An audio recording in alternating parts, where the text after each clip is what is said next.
For two nations that love calling each other friends, the early story of Canada and the United States is anything but peaceful.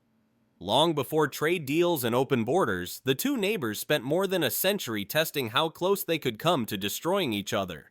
Between 1775 and 1920, they fought invasions, burned cities, and nearly triggered full-scale wars, not once but several times. The only thing that ever truly kept the peace wasn't goodwill or diplomacy, it was geography. Nearly 9,000 kilometers of border separated them like a cold buffer zone, watched by soldiers, smugglers, and spies. Early propaganda painted each side as the villain. Canadians were loyal traitors who clung to the British crown, while Americans were the arrogant rebels who'd betrayed it. What we call friendship today was once a frontier of suspicion and cannon smoke. This story isn't about polite diplomacy. It's about panicked treaties, frozen rivers, and neighbors who learned peace the hard way, by running out of ways to fight. The first clash began before Canada even existed as a nation. During the American Revolution, Congress decided that the northern colonies should join the rebellion against Britain.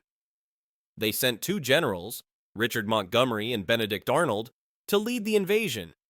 On paper, the plan sounded simple: march north, capture Quebec, and free Canadians from British rule. In reality, it was a disaster before it began. Arnold's forces trudged through the freezing wilderness of Maine and Quebec during the brutal winter of 1775. Hundreds of men died from hunger, disease, and frostbite. By the time they reached Quebec City, they were half-starved and too weak to fight. On December 31st, 1775, they launched their final assault in a blizzard. Montgomery was killed instantly, Arnold was shot through the leg, and the surviving troops were crushed by British artillery. The invasion didn't just fail, it backfired spectacularly. The Americans expected French-speaking Canadians to welcome them as liberators, but most sided with the British. Local militias and Catholic priests warned that the Americans would destroy their religion and property. Instead of joining the revolution, Quebec's residents defended their city. It became the first U.S. defeat on Canadian soil, and a moment Canada never forgot. From that winter onward, every generation of Canadians grew up with a quiet warning: the Americans will come again. That paranoia of invasion shaped Canada's entire identity, giving birth to the mindset that survival itself was victory. 4 decades later, they did come again. The War of 1812 wasn't just a footnote in history, it was a second invasion. In June 1812, the United States declared war on Britain, convinced that Canada was a soft target. The U.S. wanted to cut off British influence in North America and expand its territory northward. American politicians bragged that capturing Canada would be easy. One congressman famously said it would be a mere matter of marching. They were wrong. The first invasion across the Detroit River ended with U.S. troops surrendering to a combined force of British soldiers, Canadian militia, and indigenous warriors led by the legendary Shawnee leader Tecumseh. Over the next 2 years, the border became a burning line. In 1813, British and Canadian forces captured Detroit and burned Buffalo to the ground. The Americans retaliated by invading Ontario and setting fire to York, modern-day Toronto, in one of the most destructive raids of the war. Battles like Queenston Heights and Chrysler's Farm became symbols of Canadian resilience, but none compared to Lundy's Lane in 1814. It was one of the bloodiest fights ever fought on Canadian territory. A chaotic nighttime clash near Niagara Falls that left both sides confused and firing on their own men. The result was a stalemate soaked in blood and smoke. When the Treaty of Ghent finally ended the war in 1815, no land changed hands and no one could claim victory. Yet for Canadians, survival was triumph. The war became their founding legend, proof that they could stand against an American invasion and live to tell the story. In the United States, though, the war quickly faded from memory, buried under the myth of national expansion. But the violence didn't end there. In the 1830s, rebellion returned to Canada, this time from within. Political uprisings broke out in both Upper and Lower Canada as reformers demanded self-government. When the revolts failed, dozens of exiled rebels fled across the border into the United States, where they found sympathy and support among Americans who still saw Canada as unfinished business. These exiles formed what they called patriot militias, private armies dedicated to invading Canada and overthrowing British control. Between 1837 and 1838, these groups launched raids across the Great Lakes. One of the most infamous incidents was the Caroline Affair in December 1837. A group of Canadian loyalists crossed into U.S. waters near Niagara Falls and set fire to the American steamboat Caroline, sending it over the falls and killing one crew member. The attack sparked outrage in Washington, nearly igniting a new war between Britain and the United States. President Martin Van Buren had to deploy troops to the border to stop mobs demanding revenge. But while tempers cooled, the militias didn't stop. By 1838, hundreds of men joined secret groups called the Hunters' Lodges, operating out of New York, Michigan, and Vermont. They held meetings, swore oaths, and stockpiled weapons, all under the delusion that Canadians would rise up and greet them as heroes. Instead, every raid ended the same way: ambush, defeat, and capture. The most violent battle came at Prescott, Ontario, where 400 patriots tried to seize a fort but were annihilated by British and Canadian forces. Dozens were executed, and the rest fled back across the border. The so-called Patriot War almost triggered another diplomatic crisis. Both nations mobilized militias but pretended it was just criminal activity to avoid open war. Washington privately admitted it couldn't control these vigilantes but feared confronting them would make the president look weak. In the end, the chaos forced both sides to sign new treaties regulating border policing and extradition, not because of diplomacy, but because they were terrified that one more gunshot could start another war. By the 1840s, the border between Canada and America looked peaceful again on paper, but it was a peace built on exhaustion. What had started as an idea of liberation turned into decades of paranoia, raids, and burned cities. Each conflict ended the same way, with both sides pretending nothing happened, rewriting history to sound cleaner than it was. Beneath the calm borderlines of today lies the memory of a century when the United States and Canada weren't neighbors at all.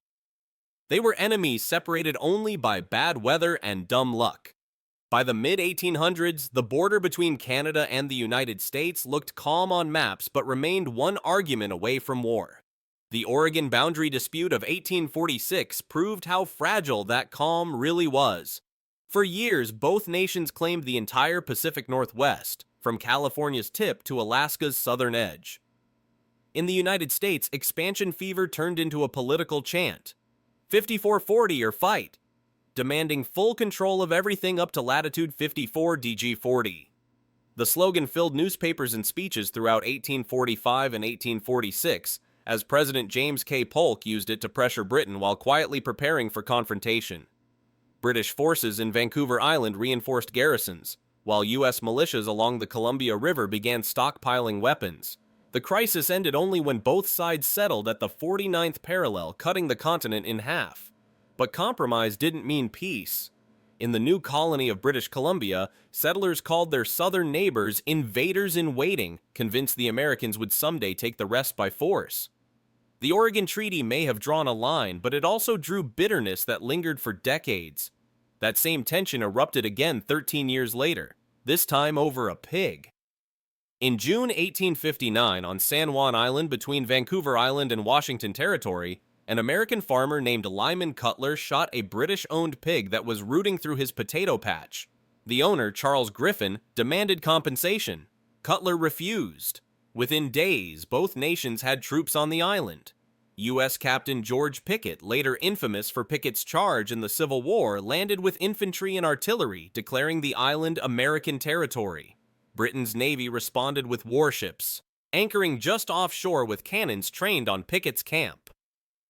For 12 tense weeks, two empires faced each other over one dead pig. Soldiers dug trenches, loaded cannons, and waited for the first shot. But that shot never came. The standoff ended only when cooler heads, British Rear Admiral Robert Baines and U.S. General Winfield Scott, agreed that two great nations should not fight over a pig. The men drank together, disarmed, and left a joint garrison behind. It was a farce that exposed how thin the peace really was. One dead animal had nearly sparked the Third Anglo-American War in less than a century. Even between official crises, the frontier stayed violent. Whiskey traders and smugglers roamed the northern plains, arming indigenous groups and sparking skirmishes. Cross-border militias, deserters, and opportunists slipped between Montana and the Red River settlements. The government might have declared peace, but the border never obeyed. The calm shattered again after the U.S. Civil War. Between 1866 and 1871, thousands of Irish-American veterans, battle-hardened men who had fought for the Union, formed the Fenian Brotherhood. Based in New York and Buffalo, they believed that by invading Canada, they could hold it hostage and trade it for Ireland's freedom from Britain. Their slogan was simple: "Strike England by seizing Canada." On June 1, 1866, the first raid crossed the Niagara River near Fort Erie. More than 1,000 Fenians stormed Canadian territory, armed with Springfield rifles and battle flags stitched from Union cloth. They fought local militia at Ridgeway the next day, killing and wounding dozens before retreating under pressure from British regulars. Over the next 5 years, other Fenian detachments attacked points along Quebec's eastern townships and New Brunswick's frontier. By the 1890s, tension moved west again. The discovery of gold in the Yukon and Alaska in 1896 reignited old border disputes, long thought settled. Prospectors needed access to northern ports like Skagway and Dyea, but Canada and the United States each claimed them. Both sides rushed soldiers north as the Klondike Gold Rush began. Canadian papers called it the Second Invasion of the North, accusing the U.S. of seizing land by maps and money rather than guns. When diplomacy failed, both nations agreed to the Alaska Boundary Tribunal in 1903. The result stunned Canada. Despite strong evidence supporting its claim, Britain sided with the United States to maintain good relations with Washington. Even when the 20th century began, the border's peace was still an illusion. During World War I, German agents used U.S. soil as a base for sabotage operations against Canada, detonating bombs on rail lines in Ontario and British Columbia. American authorities ignored many of these networks until 1916, when Canadian investigators traced explosives back to German diplomats in New York. After the war, another kind of cross-border war took hold: Prohibition. From 1919 to 1933, Canadian distilleries in Windsor, Ontario, and Montreal became lifelines for American crime syndicates. Smugglers ferried liquor across the Detroit River and Great Lakes in high-speed boats, bribing guards and fighting off Coast Guard patrols. Gunfights between rum runners and federal agents killed more people than some official military campaigns of the time. By the time World War II began, these schemes were shelved under new alliances.